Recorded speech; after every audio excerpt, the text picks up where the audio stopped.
What's going on, friends and family? My name is Skylent, and today we're talking about the top 10 new FPS for 2021. This year is the year to shut up and shoot.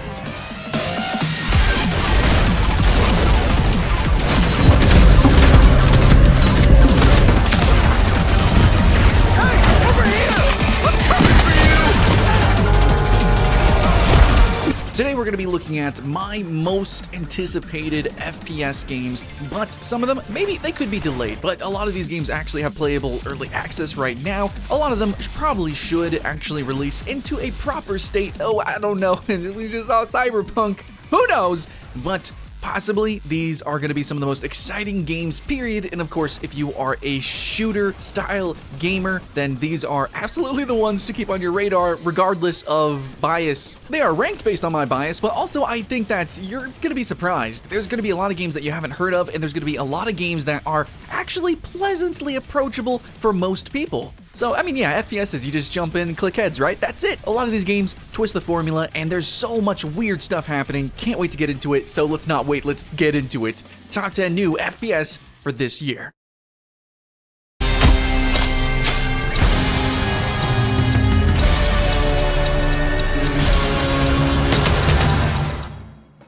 DeathLoop. Launching May 21st.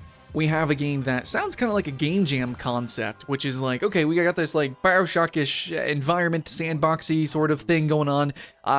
Melee assassinations, guns, run and gun, whatever. Cool. Okay, so you run through a level, kill a bunch of people, they're trying to kill you, but then if you die, everything resets. You gotta redo it over and over and over and over again. Until you figure out the right pattern, you just kind of re-zero it, and you figure out exactly what you need to do in order to get to the end of the game and kill your final target, or all of your assassination goals. So yeah, that's really cool. Now, even though this is my top list video, I am hyped. I'm not gonna buy this game at full price. Definitely not. It seems like something, it just seems like an indie game, and that's cool. Now, being published by Bethesda, okay, yeah, it's some big dick stuff. I get it. Arcane Studios has done well for me ever since Dark Messiah. If you haven't played Dark Messiah, play it. I'm actually running through Dishonored right now myself, but I think this is definitely up their alley. I think it's going to be a really cool game, but you still got to appreciate that it's totally a game jam concept, and at the same time realize that, okay, bringing that to a AAA concept, that's pretty cool, but with a AAA price, a lot of these games, I bet a lot of you aren't going to like at the full $60 or probably $80 price tag that they're going to be at. But still, eventually, one day they'll go on sale. One day, they will probably definitely be worth playing for a lot of you.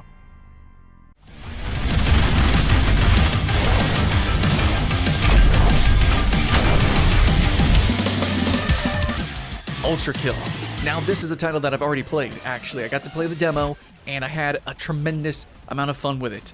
It oozes style, and it is more fast-paced than, like, almost any game I've ever played ever. I think probably the quickest way to describe it is it's Devil May Cry mixed with Doom put together. It's this weird spectacle, fightery FPS that is really grotesque. It's robots and meat and gib, and it's very punkish. It has this sort of like low poly, very, you know, kind of Quake, or I would say PlayStation 1 style graphics, which is actually becoming really popular, not only just with retro shooters. Really looking forward to UltraKill for its style, and oh my god, like the visceralness, the impact, the speed of this game is absolutely intense, and the boss fights kind of felt Soulsian in a lot of ways. Again, kind of takes from like action RPGs or spectacle fighters like Devil May Cry and then shoves it in like with the Doom control scheme, and wow, yeah, from the demo already I can tell it lives up to the namesake. If you guys just want a little tease of what you can do in this game, there's a weapon where you actually flip a coin and then you shoot the coin and the bullet ricochets off of the coin into the boss or whatever that you're fighting, and it does critical damage. That's the kind of style, sliding around, bullet hell sort of stuff that we're talking about. Except you are the bullet hell.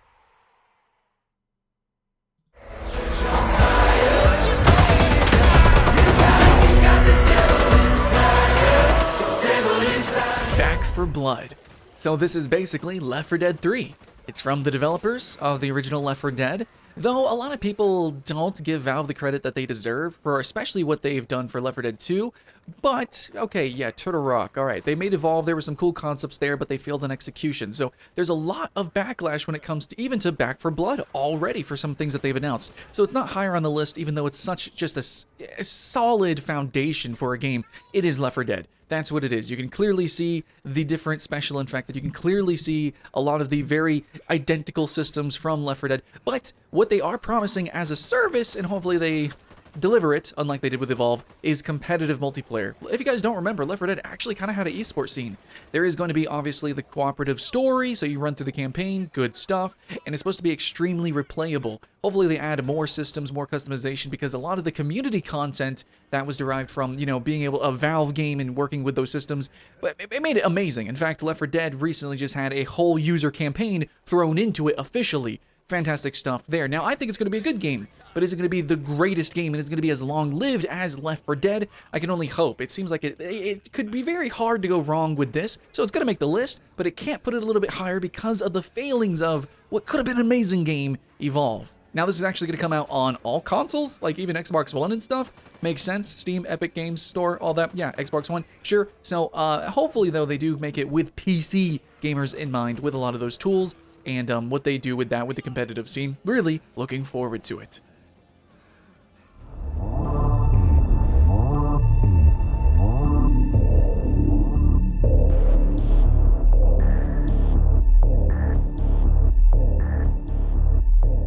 Stalker 2. This is a game that I found out because I wanted to play Stalker in 2020. Is it worth playing? And then found out there is a new trailer for a new game. Not much to be said here, other than it is a FPS immersive sim with horror at its center. It's supposed to have a thick atmosphere, multiple endings. It's supposed to have very human storytelling, but at the same time, you know, radioactive mutants and stuff like that.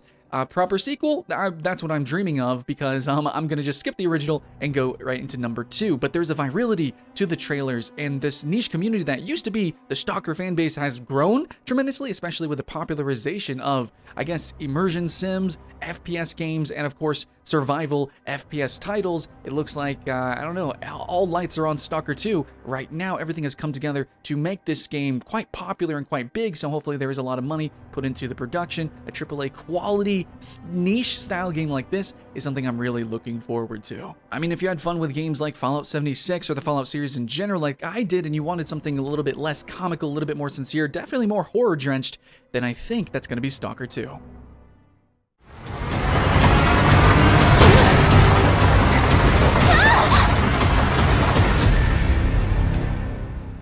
Bright Memory Infinite. This was a title that started as a sort of tech demo, and it was released. You could actually purchase it if you wanted to. You could even play on mobile devices, and it was just this really gimmick-filled, ridiculous spectacle shooter, if I'm allowed to just self-define the genre like that. That obviously took notes of Devil May Cry, literally, very similar to UltraKill and kind of the trend that we're seeing with FPS in general, but Devil May Cry, and then just, I don't know, Call of Duty, you know, a little bit of Titanfall with the wall running, just a bunch of really dumb stuff thrown in there, and that's totally cool. We've actually, again, there's actually a lot of games on this list that are totally following suit, but Bright Memory is one of those that just had that viral appeal. So the demo, whenever it took off, it actually got crowdfunded. It had some promotions, it got sponsored, and investors and things. I don't know. Anyways, there's a full studio now working on this new version of the game, but cool thing is if you already have the, I guess, technical like demo version, or you can almost call it early access version, there will be experimental features added to that all the way up until the release of Infinite, and once Bright Memory Infinite releases, you'll get a 100% discount code to actually get this game. So yeah, you kind of already can play it, but not really. Anyways, so what's this game feature? It's like the sprawling cityscape. There's like paranormal storm activity. I think there's like parallel worlds that are interconnecting or something. I don't really know what the story is, but shit and stuff and things is happening, and you can have a wall-running katana, machine-gunning badass girl that is gonna whoosha kung fu kick ass. I mean, that's pretty much it. Yeah, you know, it's cheesy, and you know, I think that's why we like these kind of games.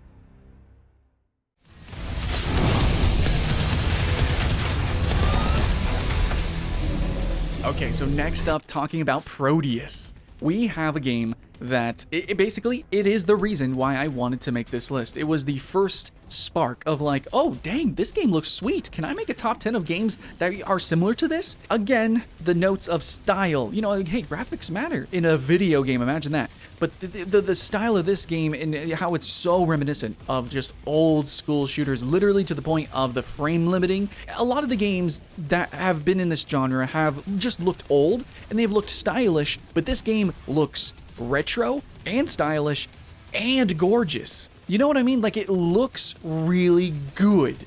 Hopefully with this attention to detail with the art style, I'm assuming the level design will be a masterclass. But we will find out in the end.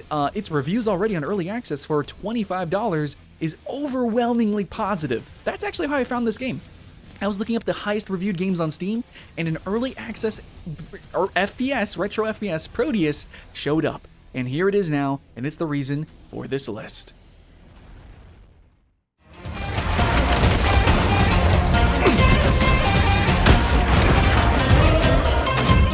Shadow Warrior 3. And yeah, it's in the same genre of probably half of this list, that spectacle shooter. And I think this is one of the games that was generally kind of creating the trends, especially Shadow Warrior 2, where it's like this looter shooter, just super duper arcade and silly, radical, ridiculous FPS gameplay. Shadow Warrior 3 looks like it's going a little bit hyper and ham with it as well, with samurai jumping around, gorilla demons with cannons on their jack in the box. I don't know. And of course, you got the grappling hook. Which, by the way, grappling hooks, they're kind of cool. So any game that has grappling hooks as an FPS, I'm game for it. Now the finishers, the blood, the gore, all that just seems really over the top. I mean, yeah, there's even like a fireworks gun. Of course, samurai, weapons, rail cannons, telekinesis, and I don't know. Okay, got a little too excited. But yeah, I don't know what is actually going to be fully in this game. It's just a free-running spectacle shooter. That it has a history with Shadow Warrior being niche, Shadow Warrior 2 being a little bit more popular, a little bit more arcade, and Shadow Warrior 3 going just a little bit more hype. You know, definitely more ingrained with internet culture, a little bit more comedic, and a lot of blood. A lot of blood, but in a fun way. Blood in a fun way, right? Yeah, you could say that. Actually, now that I kind of look back at a lot of these shooters, I think blood is the new black. Thanks so much, Doom 2016.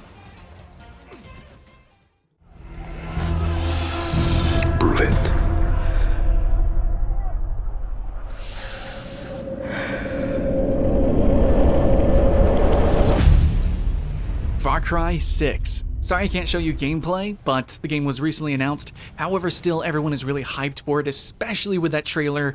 Emotionally impactful, and that's really how Ubisoft wants to sell this game. The emotional investment of having this poster boy style antagonist or villain, especially from Far Cry 3, has really proven to be quite popular on social media and has allowed players to play these kind of immersive and choice-driven games to be, I think, more critically well received overall, though there is always some give and take, I think, with the fan base, which I myself am. I played every Far Cry, so, you know, I really do like the sandbox nature and the openness, but then the cinematic stuff of Far Cry 3 and moving onward is really cool, but there is give and take between those two gameplays of linearity and choices and sandbox and playground and the comicalness or how serious things could be. Sometimes, yeah, I don't know, notes can be left aside or maybe not received too well, the different flavors that Far Cry can offer, but I think Far Cry 6, I don't know, there's something really sincere and serious about this one, at least when it comes from the perspective of the story, which is how they're really focusing on promoting the game, where the main character we know is actually going to be not an outsider, which is something normally the case, but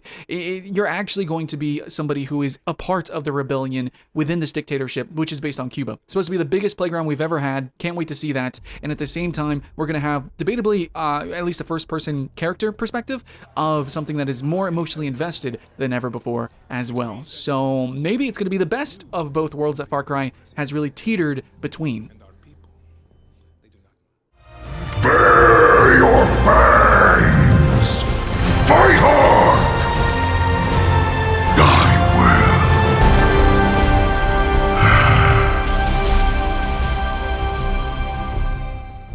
Halo Infinite. So this, it's very high on the list for biased reasons, you know, just like Far Cry, even though I don't have gameplay of it.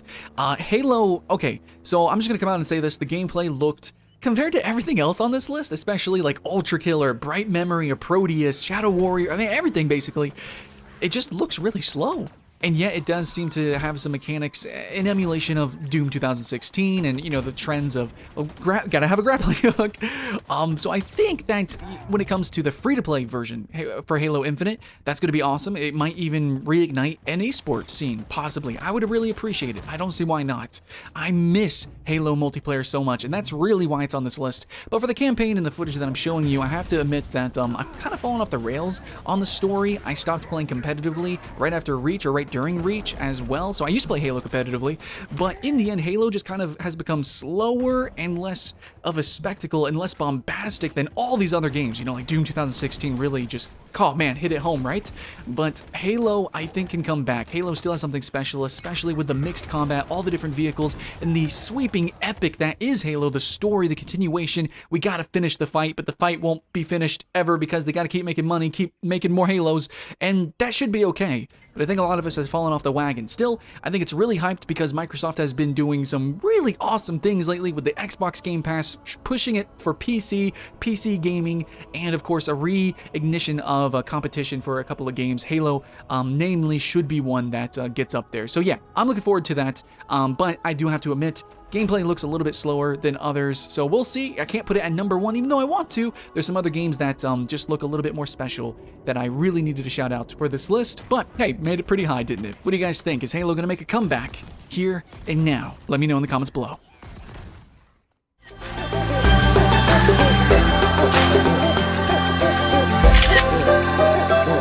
Before we get to our number 1, I have an honorable mention, which you actually saw in the intro of this list video, and that's going to be Pokemon Snap, because technically Pokemon Snap is an FPS, and actually I just played the original Pokemon Snap just like a couple seasons ago, and I had a ton of fun. Now, I want to play this game and buy it at full price day 1, but Pokemon Snap's going to be a shorter game. So it does focus on literally just a camera snapping pictures of Pokemon, but there's going to be extra mechanics if you've never played it, where you do need to aim properly. Even if it's not always like having a Pokemon right in the center and headshot them, it is actually sort of inverse, where you have to kind of get as many Pokemon in the screen at one time, and the timing aspect of it as well being important because of having them, you know, doing special animations or throwing food to incite different events within the game world. But it is an on-rail shooter that's really unique in today's day and age. Also, it's an FPS where you don't technically shoot a gun, super unique, and then it's Pokemon, and of course I just played Pokemon Snap. It's fresh in my memory. That game still holds up. It was amazing, and I can't believe it's taken so long to actually release another one. So finally, yeah, Pokemon Snap. It gets an honorable mention because I know you guys are looking for to shoot heads, but you know, this technically totally does count, right?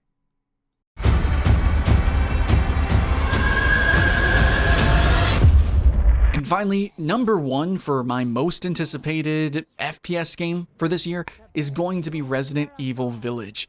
And that actually comes from me not playing Resident Evil. I've never completed a full Resident Evil, and I've only teased like Resident Evil 2 a little bit. I've never played 4 or any other proper like arcade shooter third-person ones, and I definitely haven't played the VR one. But this trailer, even though we have so little snippets, just from what I've seen of gameplay of other Resident Evils, especially the last one, has me really excited that it's finally time for me to jump in sincerely to play a survival FPS horror Resident Evil set in this really gothic, you know, village setting, especially reminiscent of something like Bloodborne. Oh my goodness, I think the mythology of Resident Evil has also matured. There went through this awkward teenage years of Resident Evil, I think we all know, even without even playing them, where everything just got real kind of like fillery, like very filler anime-like, and it was just kind of cringy. But I think now we're kind of going a little bit back to roots. Definitely feels Resident Evil 4-ish, or maybe even more sincere than that, and I really want to see what we can do with that. The different creatures, the different environments, especially being so claustrophobic, where a lot of games on this list are going to be big open worlds, and they're going to be big and bombastic and action-packed. I am in the mood for something like Stalker, where it's slower and horror-based, but then also very claustrophobic, very, you know, cinematic, and very just more so of an experience, where the ride is the FPS, and a game that sort of plays me, you know? So I can't wait to be puppeteered by Resident Evil Village. It's been a while since I've really loved a horror game, and I'm instantly already enamored with the setting of this game. And that's it, guys. My 10 is done. I just want to say thank you so much for liking, subscribing, and looking at Patreon and all those YouTube things. But for brand new games, hope you had fun with this video. If you did, you know, hey, Patreon's there, like, subscribe, YouTube algorithm stuff. I don't really, okay, yeah, we're done with that. But much love, friends and family. And I will see you in the next one.